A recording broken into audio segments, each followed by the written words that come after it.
बीच कुछ देरी से आया, लेकिन आप जानते हो नामांकन के बहुत ही सीमित दिन होते हैं और प्रदेश में अलग अलग जगहों पर नामांकन हो रहे थे। कल मैं जोधपुर में था और आज सुबह बाड़मेर में हमारा कार्यक्रम था। बाड़मेर के हमारे उम्मीदवार का नामांकन तो भरा दिया, लेकिन उनकी जो सभा थी और हरीश जी की सभा थी एक ही टाइम पर थी।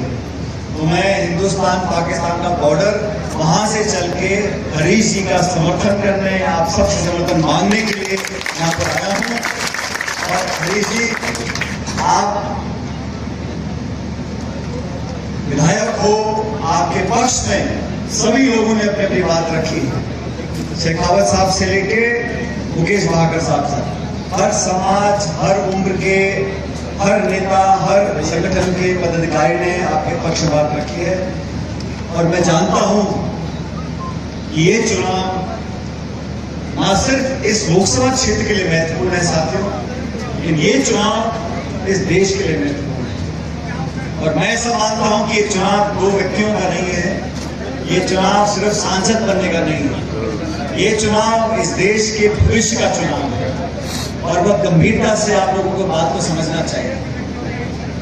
ठीक है, सांसद चुने जाते हैं, हर बार 5 साल में चुनाव आते हैं, लेकिन जो वातावरण 10 साल से इस देश में है, जो 10 साल से सरकार ने काम किए हैं, आलोचना सब कर सकते हैं, कमियां सब सरकारों में होती है, लेकिन इस सरकार ने विशेष रूप से एक ऐसी दमनकारी नीति अपनाई है।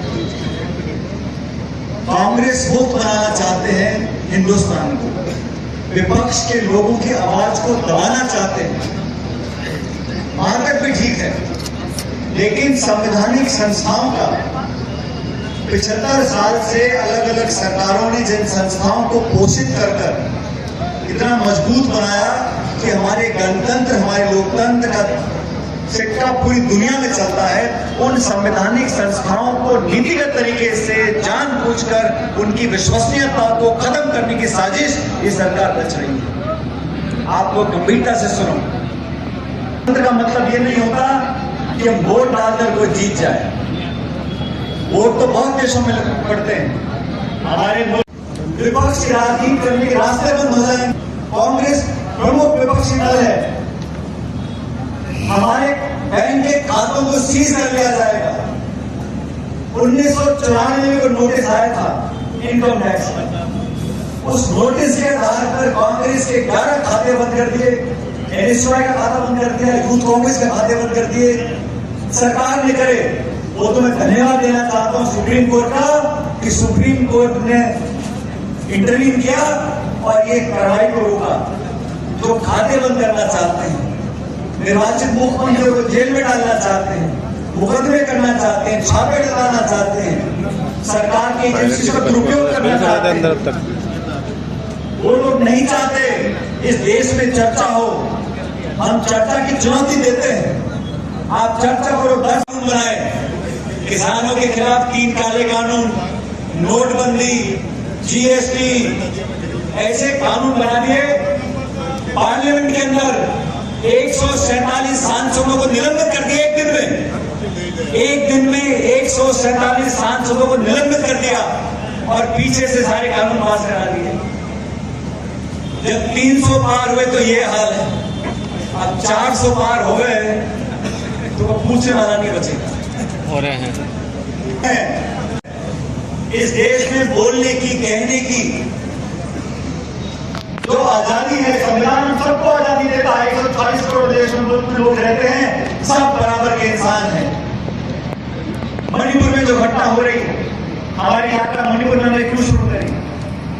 हार गई, 2014 में बीजेपी जीत कर गई। अब आप लोग तुलना कर लो विचारधारा की, पृष्ठभूमि की, उम्मीदवार की, सोच, कार्यशैली की। हमारी सरकार थी, हमने कानून बनाए। नरेगा का चुनाव हरीश मीणा जी का चुनाव नहीं है, पूरा हिंदुस्तान देख रहा है कि राजस्थान में क्या होगा और पूरा राजस्थान देख रहा है कि टोंक माधापुर में क्या होगा। इसलिए मेरा आप सबसे आह्वान है, ये छोटी मोटी टोका टाकी चलती रहती है, लेकिन इस लोकसभा चुनाव में सिर्फ हरीश मीणा जी चुनाव नहीं लड़ रहे हैं, जितने लोग मंच पर बैठे हम सब लोग चुनाव लड़ रहे हैं और और जो वोट पड़ेगा वो सिर्फ हरीश मीणा जी को नहीं पड़ेगा, वोट मुझे भी पड़ेगा, मंच पे तमाम नेताओं को पड़ेगा। जानबूझ के चर्चा करते हैं, फलाना उस जाति का है, उस धर्म का है, उस गोत्र का है, उस समाज का है। अरे 20-22 लाख लोग रहते हैं, ऐसा कौन सा समाज है जो दोनों जिलों में नहीं है? सब धर्म के लोग यहाँ पर रहते हैं। जो सांसद बनकर जाएगा वो सबकी सेवा करेगा, लेकिन सेवा करने का भाव होना चाहिए। मुझे फक्र इस बात का है, हरीश मीणा जी विधायक भी रहे, सांसद भी रहे, कि इनके दामन पर कोई छीटा नहीं है, कोई उंगली नहीं उठा सकता कि इनके कार्यकाल में कभी कोई ऐसा काम हो गया हो। इसलिए भाइयों, बहनों और बुजुर्गों, मीडिया के साथियों, कमर कस लो। हर चुनाव चुनौती होती है और हमारे सभी नेता बैठे, रामकेश जिंदा जी, अशोक बैरवा साहब, दानिश सम्राट जी हमारे मेहमान हैं। आज तो ये माधोपुर से आए, अब इन्होंने ये खुली चुनौती दी है, देखना पड़ेगा जीतने वाला कौन सा जिला होगा। और देखो दुविधा क्या है, हरीश जी का गांव तो माधोपुर पड़ता है और विधायक हमारे जिले से हैं, सारे समीकरण बिल्कुल फिट बैठ रहे हैं। जो कोई भी नेता अपना भविष्य जनता में तलाशता है, उसको ईमानदारी से अपने अपने बूथों पे, अपने अपने क्षेत्र में, अपने अपने इलाके में जाकर कांग्रेस के लिए, अपने लिए, हरीश जी के लिए वोट मांगना चाहता है। पूरा देश बदलाव चाहता है। आप अखबारों में, व्हाट्सएप में, मीडिया में, इश्तिहारों में जो आता है उसको भूल जाओ। आपको अपने अंतरात्मा में झांक कर पूछो कि 10 सालों में हमको क्या मिला, क्या अच्छा। आप सबको याद होगा कि चंडीगढ़ में चुनाव हुए, इस पार्टी की यहाँ पर हुई।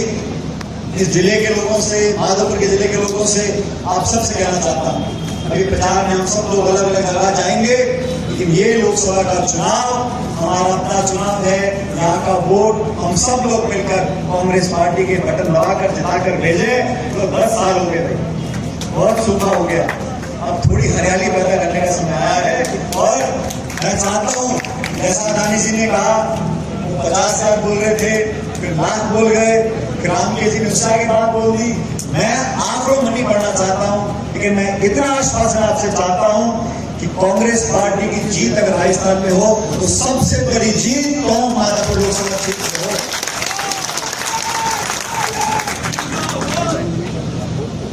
मेहनत करनी पड़ेगी।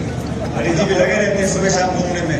मैंने कहा मैं जब पुलिस में थे हरीश जी, मैं देखता था आप रोज दौड़ते थे 10-20 किलोमीटर, निक्कर टी-शर्ट पहन के रोज दौड़ाई करते थे। अब ये चुनाव आ गया, आपने जो कसरत करके सेहत बनाई है उसका पूरा उपयोग आपको करना पड़ेगा, कांग्रेस कार्यकर्ताओं के बीच आना पड़ेगा। लेकिन आप चिंता मत करो हरीश मीणा जी, आप जहां जहां नहीं पहुंचोगे वहां सचिन पायलट पहुंचेगा आपके लिए।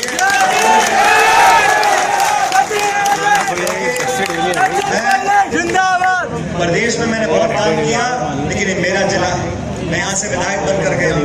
मेरी जिम्मेदारी बनती है कि यहाँ से कांग्रेस पार्टी मोटी बहुमत लेकर, अच्छा बहुमत लेकर जीत कर जाए। क्योंकि जब कुछ काम शुरू करते हैं तो उसको खत्म कर चैन लेते हैं।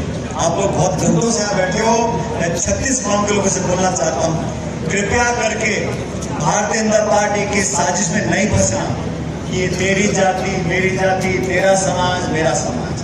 कृपया करके दो विचारधारा है, एनडीए है, इंडिया अलायंस है, भाजपा है, कांग्रेस है, विकास है, प्रगति है, नौजवान, महिला, बुजुर्ग सबको संवार के आगे चलने की सोच हमारी पार्टी की है। और हिंदू मुसलमान पे, मंदिर मस्जिद पे तेरा मेरा कर झगड़ा कर हिंसा और आक्रमण की राजनीति भारतीय जनता पार्टी की है। इसलिए आप लोगों से मेरा कर्तव्यपूर्ण निवेदन है कि 26 तारीख को ऐसा परिणाम आए कि मुझे खुशी हो कि मैंने आपसे आज